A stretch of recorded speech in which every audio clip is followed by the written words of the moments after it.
और बात कानपुर हिंसा की कर लेते हैं। कानपुर हिंसा को लगभग एक हफ्ता बीत चुका है और इस दौरान हिंसा को लेकर अपनी अपनी कहानी कही जा रही है, लेकिन कानपुर हिंसा की नई तस्वीर कुछ और ही कह रही है।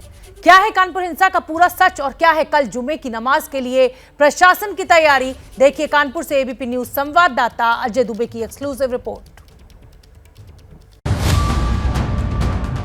3 जून को कानपुर की सड़कों पर जो कोहराम मचा, ये उसकी सबसे ताजा तस्वीरें हैं। सीसीटीवी कैमरे में कैद हुई इन तस्वीरों में साफ दिख रहा है कि उपद्रवियों ने किस तरह से हिंसा फैलाई। अब तक 54 लोगों की गिरफ्तारी हुई है, लेकिन सीसीटीवी की इन तस्वीरों ने कहानी को बदल कर रख दिया है। 4.5 मिनट के वीडियो के एक हिस्से में छोटे छोटे बच्चे भी पत्थर चलाते नजर आ रहे हैं।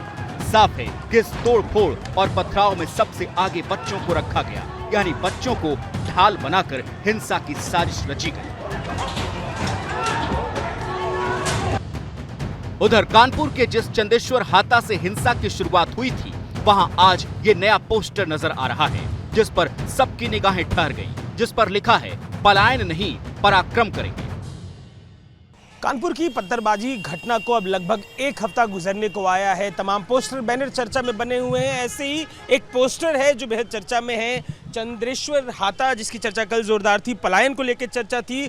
उसके बाहर अब ये एक नया पोस्टर इस हाते में रहने वाले लोगों ने लगाया, जिस पोस्टर में लिखा है पलायन नहीं पराक्रम करेंगे और भगवान नरसिंह की तस्वीर दिखाई दे रही है। इस हाते में जो लोग रहते हैं उनकी तरफ से बताया जाता है कि हाते के आसपास जो ऊंची इमारतें हैं वहाँ पर से पत्थरबाजी, उनको परेशान करने का घटनाक्रम लगातार होता रहता है। इसको लेकर मीडिया रिपोर्ट्स हुई कि हाते से पलायन हुआ है, लेकिन कल जब एबीपी न्यूज़ के संग इस इलाके के अधिकारी राहुल मिठास इस छाते में पहुंचे, लोगों से बात की, लोगों ने स्पष्ट किया कि किसी भी तरह का पलायन नहीं हुआ है। पलायन कल तक ना होने की चर्चा हुई, अब पोस्टर लगा दिया गया जिसमें लिखा गया है पलायन नहीं पराक्रम हो।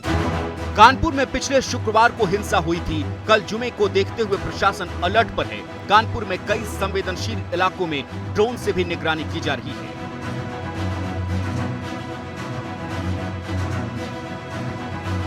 हिंसा के बाद कमान संभालने वाले डीएम भी शांति व्यवस्था कायम करने और हर चुनौती से निपटने के लिए पूरी तरह तैयार नजर आ रही हैं।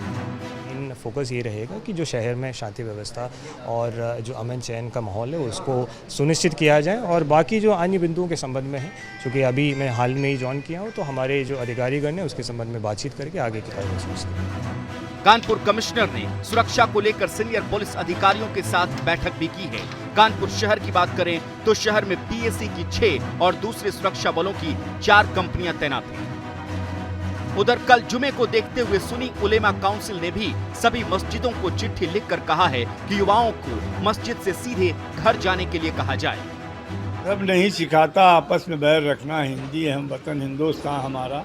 कानपुर के उन तमाम मौजूद बासिंदगान से आपके चैनल के जरिए ये अपील करना चाहते हैं कि जो गुजर गया वो गुजर गया, आगे हमारे शहर के अमन अमान को कोई आँच ना आए। कुल मिलाकर हर किसी की कोशिश यही है कि पिछले शुक्रवार को कानपुर की सड़कों पर जो संग्राम देखने को मिला वो दोबारा न हो सके।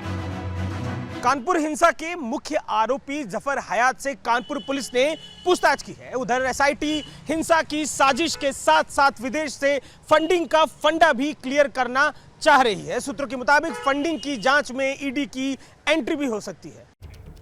तो देखिए पोस्टर से पराक्रम का ऐलान किया जा रहा है और कहा जा रहा है कि हम पलायन नहीं करेंगे, पराक्रम दिखाएंगे। एबीपी न्यूज आपको रखे आगे।